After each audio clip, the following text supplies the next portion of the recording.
So the typical anti-elitist composer is actually, at the end of the day, elitist. So let's understand this confusion. I tried to do a short about this. Impossible. It's impossible to frame the concept right without create a misunderstanding. I tried 4 times, and so now I'm going to do a video. So what is the typical composer, the mainstream composer of today? He claims to be, in some way or another, for the common man, for the oppressed man. He's like the Roger Waters, okay? He's not promoting oppression. He is also environmentalist. Everything is good, okay? Everything is good. Everything is peace. And I do music for the masses. I do music for everyone. My music's accessible to everyone, okay? So I am for the common man. Now what happens is that actually they are not. Let's try to understand this. So let's define the problematic concept of the anti-elitist composer. So I'm gonna define this as an ambiguous dichotomy. In one hand, this is characterized by a typical cynical relationship to some type of elites while promoting other types of elites.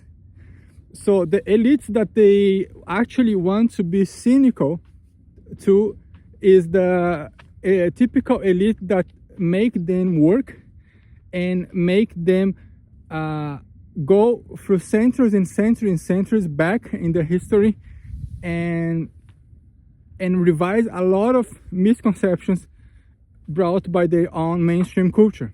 Okay, so this is a getting out of the comfort zone. So this type of elite that we can characterize as some type of gatekeeper of knowledge, this type of elite is the elite that is object of their cynicism and their discrimination even.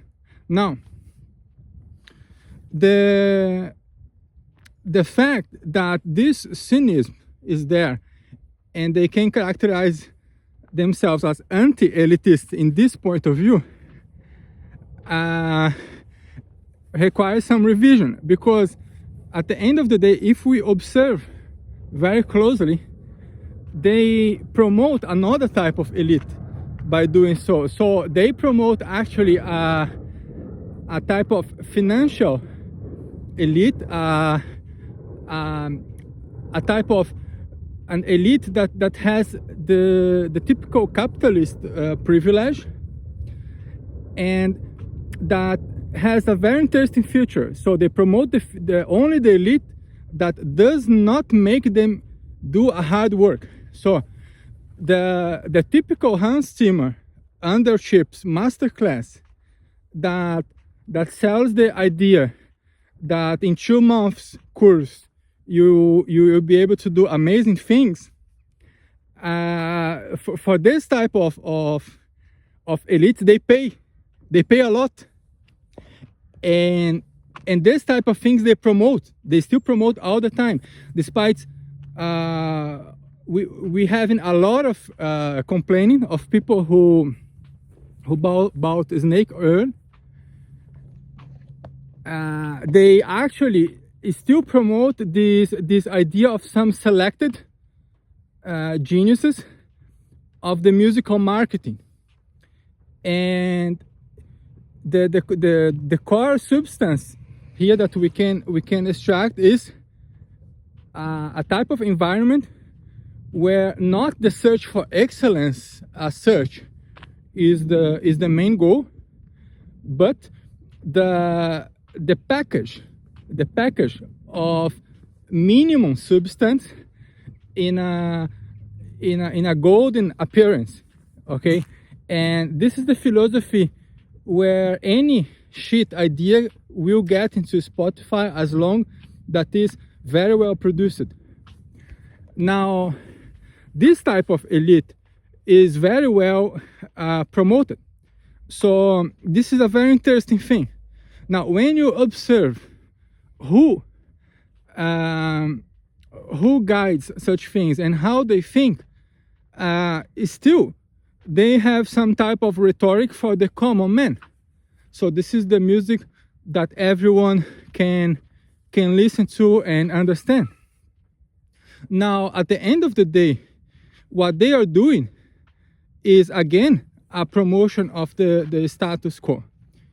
Let's take a look what the common man actually experienced in his daily life. So the typical common man is not satisfied.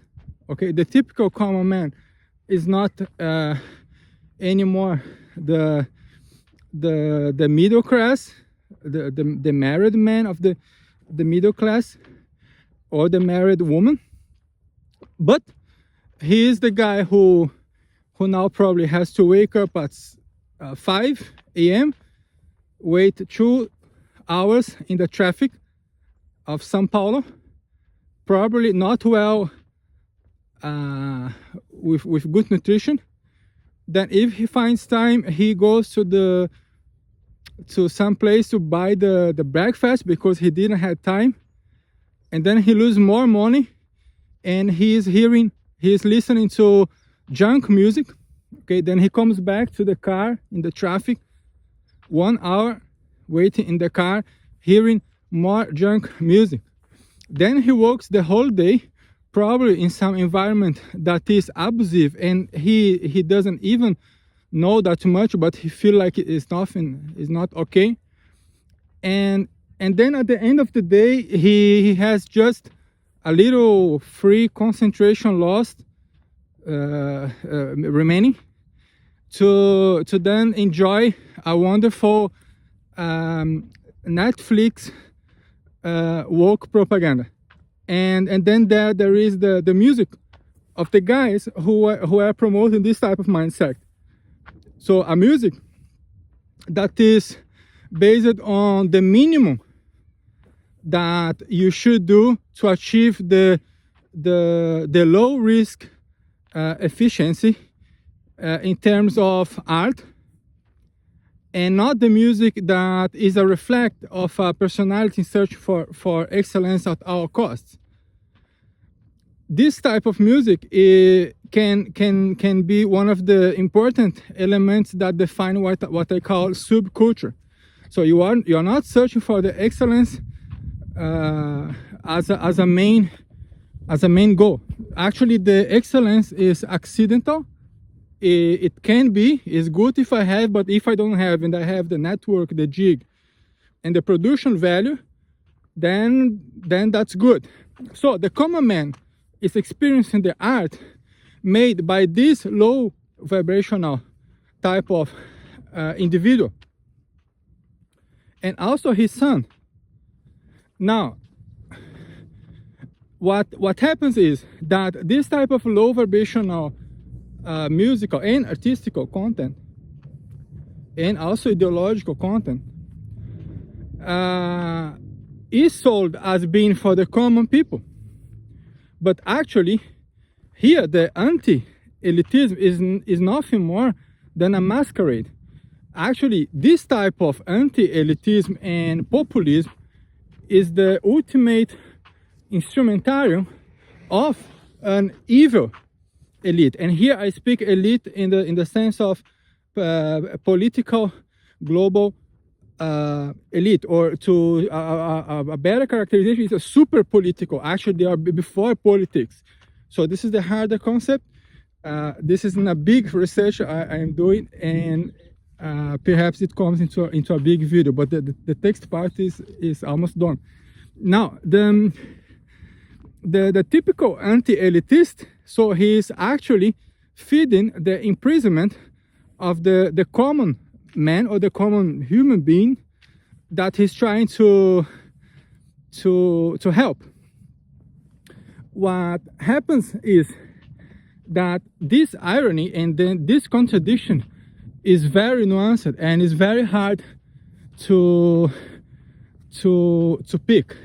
Now, we can't just split everything subculture and higher culture, like in a so simplistic manner as perhaps Roger Scruton wanted, because in this element, in this category that we can call the subculture. So this is the culture that stays in his own time and does not search for the excellence to the point that it has to travel all the centuries through history.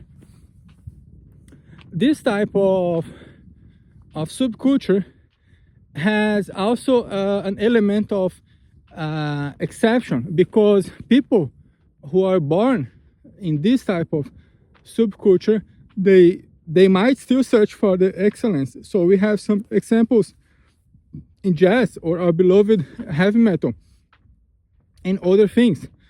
Now, these are exceptions. We are speaking about some artists, or even only some albums by some artists, etc. So when the Dream Theater did the first album, this is not subculture anymore. This is clearly the self-transcendence of the subculture. So they want to show excellence and to search for excellence. The same with Kansas years ago and such things. Actually, the search for excellence is a clear drive for transcendence, and here's the defining point. So these people are actually for the common man, or actually at least trying to be, because they want to set the common man free. Okay, as the Iron Man say, so I am not a number, I'm not a prisoner, I'm not a number, I'm a free man. And in my mind is my honor. Oh, I forgot. So then we have these exceptions in the subculture. So the self-transcendence of the subculture, or if you want to say just popular culture. But the concept of subculture is like the counterpart of the concept of high culture, that is still more problematic. Now, what happens is that at the end of the day, there's this type of mainstream and paradigm that I could perhaps here define as the HANS-ZIMMERISm. This type of paradigm is keeping the common life experience in its own negative bubble, because it is a bubble of low mind content, low spiritual content. When you are hearing music of a composer who can do even a modulation from something to something, or to really expand your mind, when you listen to it, you are actually shrinking your mind. And it's interesting that a direct consequence of it is even the false idea of complexity. So when we have an event like the Jacob Collier, we have the direct consequence of the Hans Zimmer cult, and this is the contrast. So this is the complexism, but this is only the appearance of complexity. So these are people who can't extract the aesthetic and substantial idea beyond the appearance of complexity. So actually here the search of excellence is misunderstood as a mere form and technique and appearance of technique principally, and not the true level of reaching an artistic and in-depth transcendental communication. So this is the main thing. So actually we are keeping the common experience even more common. The proof for this is that we all know we can't even remember what was done 10 years ago, because everything that was done in the last 10 years was done to be disposable. So a conclusion is this: the typical anti-elitist mindset that we might call the HANS-ZIMMERISm here to characterize this type of mindset is at the end of the day a pro-elitism, but a pro-elitism of some type of elites. This is the lazy elite, this is the fake elite. It is the elite that is not the aristoi, is not the people that hold the knowledge that goes beyond the decades and the centuries and the millenniums. Do you get the idea? And as a contrast to the high culture that I don't want to speak about here, in the middle of this, we have the self-transcendence of the subculture. When the common man was tired, and then on the weekend he finally find a time to hear the seventh son of the Iron Maiden, and then in that wonderful moment of the 7-minute piece, he actually finds a contact with a deeper and meaningful past that he actually lost.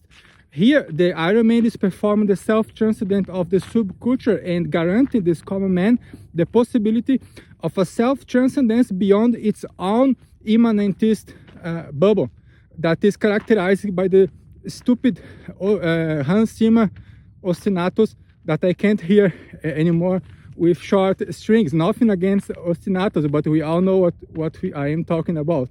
So see you later. Ciao, ciao.